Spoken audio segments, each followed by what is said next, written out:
البدع والأهواء، أهل البدع العقائدية وأهل البدع السياسية. نقول بيننا وبينكم السلف، بيننا وبينكم الكتب، كان فيقول البدع بيننا وبينكم.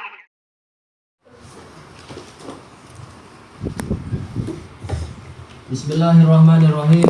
Qala al-Imam an-Nawawi rahimahullahu ta'ala. Qala Allah wa qala ta'ala wa qada rabbuka alla ta'budu illa iyyahu wa bil walidaini ihsana.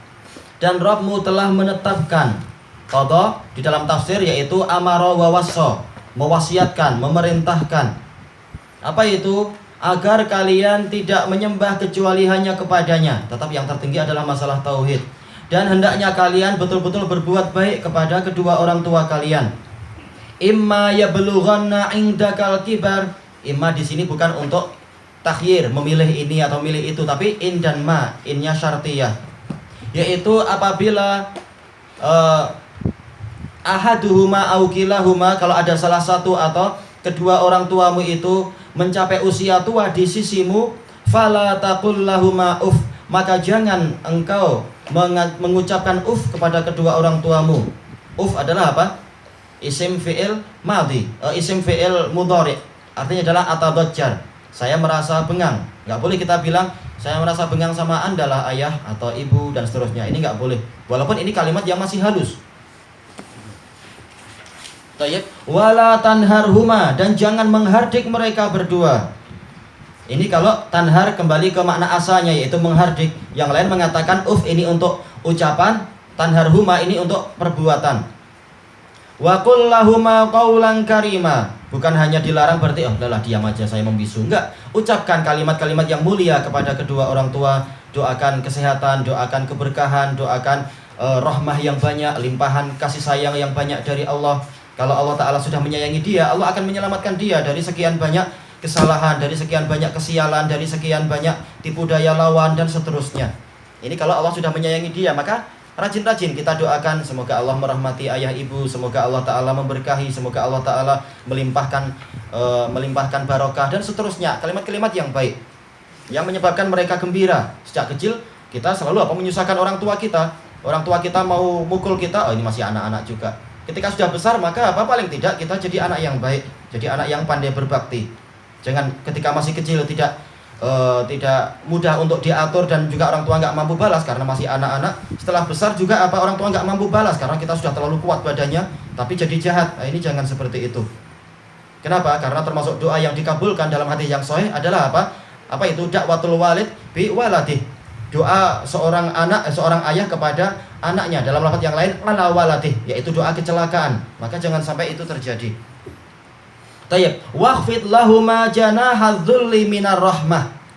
Dan rundukkanlah, yaitu rendahkanlah untuk kedua orang tuamu sayap kehinaan. Ini bahasa mudahnya, tapi yang dimaksudkan adalah apa? Yaitu kebesaranmu itu engkau rendahkan. Jangan di hadapan orang tua kita membusungkan dada, menganggap diri kita lebih besar. Enggak. Bahkan apa? Kita pandai-pandai untuk merendahkan diri di hadapan kedua orang tua kita. Minar rahmah. Minnya adalah min sababiyah, sebagai bagian dari apa? Rahmat, disebabkan karena kita sayang kepada mereka. Wa qur rabbirhamhuma kama rabbayani shaghira. Dan doakanlah wahai Rabbku, kasihanilah orang tua saya, rahmatilah mereka berdua sebagaimana mereka berdua mentarbiyah saya sejak kecil, ketika saya masih kecil. Ini kalimat yang sangat pendek, rabbayani, tapi untuk diterjemahkan ini sangat sulit. Karena tarbiyah ini adalah ismun jami'un terhadap segala kebaikan. Di dalam masalah apa itu? Pendidikan, masalah riayah, masalah keselamatan, masalah kesehatan, masalah yaitu apa? Pemberian rezeki dan seterusnya. Semua masuk dalam tarbiyah. Maka sebagaimana orang tua memberikan ini semua kepada kami, kepada saya sejak saya kecil, bahkan ketika saya masih di kandungan sampai saya usia 17 tahun atau boleh jadi sampai 40 tahun dan seterusnya, orang tua masih sering memberikan kebaikan, maka rahmatilah mereka seperti itu pula. Dan ini juga kalimat yang pendek tetapi dia mencakup segalanya. Rahmah sebagaimana sering kita dapatkan dari kalam Syekhul Islam adalah apa? Ismun jami'un likulli khair. Yaitu apa? Suatu nama yang mencakup segala kebaikan. Maka ayat ini menunjukkan apa? Hal jazaul ihsani illal ihsan. Tidak ada balasan kebaikan kecuali kebaikan pula. manakala Allah Ta'ala menyebutkan isyarat kebaikan yang sangat lengkap dari orang tua dengan makna tarbiyah tadi, maka hendaknya kita membalas dengan apa? Dengan istilah yang paling lengkap, yaitu rahmah. Maka apa? Balasan kebaikan adalah kebaikan. Tidak boleh apa? Air susu dibalas dengan air tuba. Ini tidak boleh. Kalau perlu apa? Cari susu yang lebih bagus lagi kualitinya. Alhamdulillah sekarang banyak produk-produk itu, ini istilahnya. Tayyib. Jadi intinya adalah di sini Allah Subhanahu wa taala mengingatkan tentang hak yang tertinggi, yaitu masalah tauhid. Dan ini dibahas panjang lebar di dalam masalah apa itu? Di dalam masalah tauhid dan dalam masalah akidah. Kemudian Allah mengingatkan dengan kalimat yang lebih panjang lagi, yaitu berbuat baik kepada kedua orang tua. Kemudian diperinci lagi, berbuat baiknya hanya ketika orang tua masih muda, masih mampu bekerja, masih mampu mendatangkan harta. Nah, ketika sudah tua, orang tua tidak mampu untuk memberikan ini itu, lalu kita durhaka, enggak. Tapi apa? Ketika orang tua sudah tua dan ada di sisimu, maka apa? Jangan ucapkan kalimat-kalimat yang menimbulkan kesedihan, dan jangan pula menampilkan perbuatan-perbuatan yang menimbulkan kesedihan. Bahkan apa? Harusnya kalian pandai-pandai menyayangi kedua orang tua. Disebutkan di dalam kisah nyata di Arab itu, ada apa? Ada seseorang yang dia itu sangat disayang oleh ayahnya, ibunya sudah lama meninggal. Nah, ketika dia sudah besar, dia menikah dengan seorang wanita. Sebenarnya sang ayah nggak rela dengan perempuan ini, karena apa? Sang orang tua tahu ini perempuan yang akhlaknya saya lihat nggak baik. Ternyata betul. Lama-lama apa? Sang istri ini membisiki orang tuanya, bang, kita ini sendiri hidup kita sudah susah. Padahal nggak susah, punya berbagai fasiliti dan kereta dan kekayaan. Ini kalau ayah masih di sini, ini nyusahkan kita lah. Ini nanti semakin sulit. Ini ayah sudah tua juga, abang jadi nggak perhatian sama saya lagi, dan seterusnya. Dibujuk-bujuk gitu, akhirnya apa? Akhirnya sang suami ini akhirnya durhaka pada ayahnya yang sudah sangat tua itu. Setelah sekian lama sejak kecil menyekolahkan anaknya, dan memang orang tuanya salah juga. Anaknya cuma apa? Disekolahkan dengan sekolah duniawi, bahkan ke negeri-negeri kafir, nggak dididik dengan akhlak yang baik. Akhirnya betul, setelah dia berjaya, lihat orang tuanya sudah tua, tidak mampu lagi untuk apa? Mengasih dana ini itu, bahkan dianggap sebagai beban, dianggap sebagai penalu. Akhirnya ketika ayahnya sakit, nggak terlalu diperhatikan. Dianggap, oh ini cuma menyusahkan saya aja. Lupa selama ini kita yang menyusahkan orang tua kita. Nah, ketika pada sekitar hari yang ke-15 dari sakitnya orang tua itu, tahu-tahu apa? Sang anak membawa orang tuanya keluar, diseret orang tuanya itu, kemudian dimasukkan dalam tikar, kemudian dibuang ke tengah jalan. Naudzubillah, ini jahat dia. Akhirnya betul, akhirnya ya terkena kereta, orang tuanya akhirnya masuk rumah sakit dan meninggal. Nah, kemudian apa? Akhirnya mereka merasa bebas, sudah nggak ada orang tua yang menyusahkan kita di rumah. Mereka bebas dengan kekayaannya dan seterusnya. Nah, kemudian apa? Mereka punya anak. Kemudian apa? Anaknya pun dididik dengan metode yang selama ini mereka tahu, yaitu metode barat. Akhirnya anaknya juga jadi anak yang durhaka juga. Nah, ketika sang ayah itu sudah mulai tua tapi belum setua yang tadi, akhirnya anak itu yang sering membalas orang tuanya. Sampai pada anak agak lupa kisah-kisahnya, sudah lama sekali itu. Sampai pada suatu ketika sang ayah ini yang dia dulu adalah anak durhaka, dia sakit, akhirnya dia mulai juga diperlakukan semena-mena oleh anaknya yang sudah semakin besar itu. Nah, kemudian ketika sang ayah ini diperlakukan semena-mena, tapi kemudian apa? Oh alam, anak ingat, anaknya ini mulai sadar dia masih punya kebaikan untuk apa? Untuk ingat jasa orang tuanya ini. Nah, kemudian kemudian dari pihak yang lain, kepolisian menyelidiki apa yang menyebabkan matinya sang kakek itu. Akhirnya ketahuan bahwasanya ini adalah karena kejahatan anaknya itu.